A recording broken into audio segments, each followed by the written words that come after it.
ahead and make a driving video of the Sienna. I'm going to slide the camera right back in here. That works out okay. Let's try that.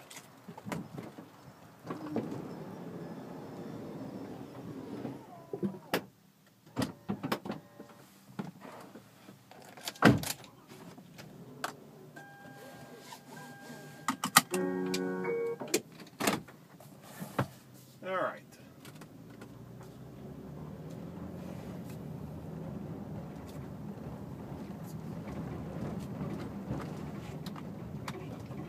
Ooh, nice bit of Camaro. Yeah.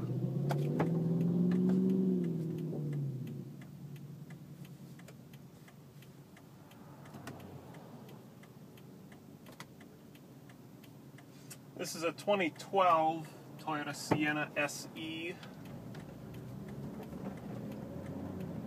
It has just about 4,500 miles on it. Had it for, just a little under 3 months now, but it had almost 1,000 when we drove it off the lot.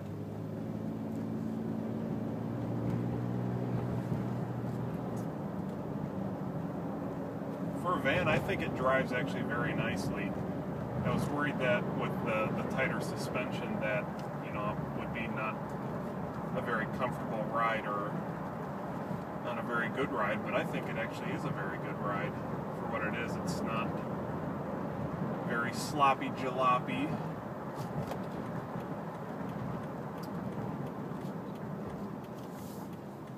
Although I have not driven a Sienna that has the standard suspension, so I don't know how much different it is.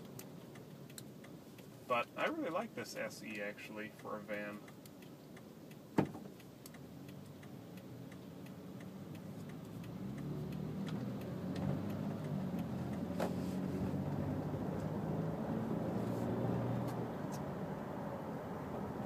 I spent pretty much the whole day yesterday driving it, because I had several places to be, and I ended up putting about 170 miles on the car.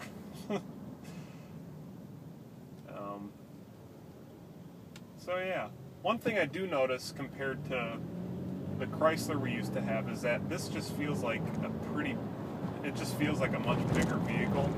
I think the biggest part of that is the width. It's just a much wider car. Because we parked them side by side, and the Sienna really isn't that much taller or longer. It's really just the biggest difference is the width. And I think that the other thing that minivans are doing these days is they're becoming a little boxier, so they're a little more practical on the inside, and they don't have as much of a rounded off styling cue. In particular, I think the Toyota Sienna, the new Chrysler, the Town & Country, and I think also the Nissan Quest have been kind of taking on that more boxy look.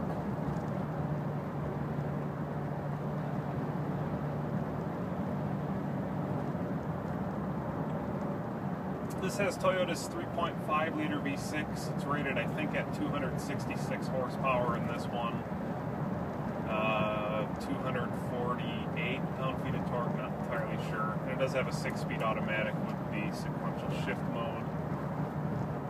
So it's a pretty familiar drivetrain.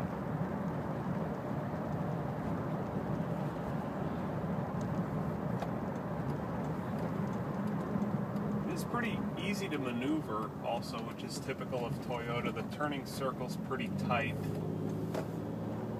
This actually does have electronic power steering, and this is the first vehicle that I've spent some time with that actually has electronic power steering, and I don't mind it actually. It does feel different, but I'm kind of used to driving a car that has relatively numb steering, so maybe that has something to do with it. But I don't think it's bad.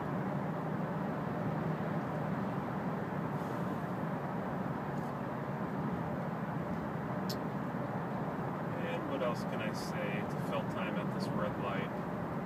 No, it's green now. But But anyway, this has the 3-zone climate control for the dual zone up front, and then the rear zone is the 3rd zone. This also has, well, I guess you didn't see it, but it does have a backup camera. It comes up on this little screen up here. It's kind of hard to see since the screen is so small, and there also aren't parking sensors or anything, but it's still nice to have. And this also has the 6-speaker AM, FM, XM, CD, auxiliary, USB audio system.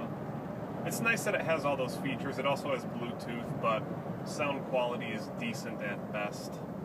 It's no JBL system by any means, unfortunately.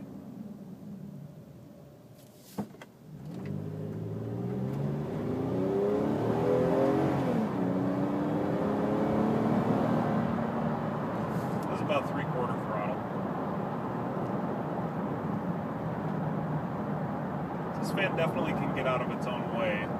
Although I do have to say, after being familiar with a Camry with this powertrain, it does feel like this is working noticeably harder since it's a much larger and heavier vehicle. But it's still nice.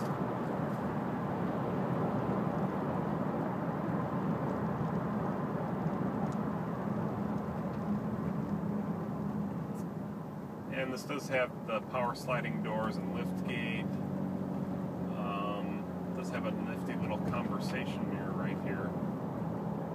There is a multi-information display also on this screen. That's what you see here. This is the climate control information, clock, exterior temperature, and then there's a trip computer that you control by these buttons down here. Right now I have it set to instant fuel economy. Also does have the power sunroof, but I was kind of shocked to discover that it only tilts. It doesn't slide open, which is kind of unfortunate.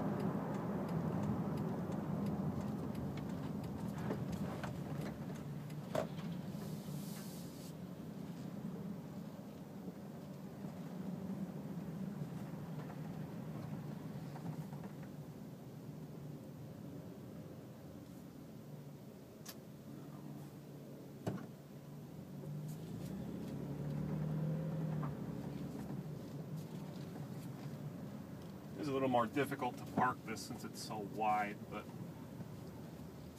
it's easy to get used to, I suppose. And I'll show you the backup camera. You just put it in reverse and it comes up on this screen. And it goes away when you shift out of reverse.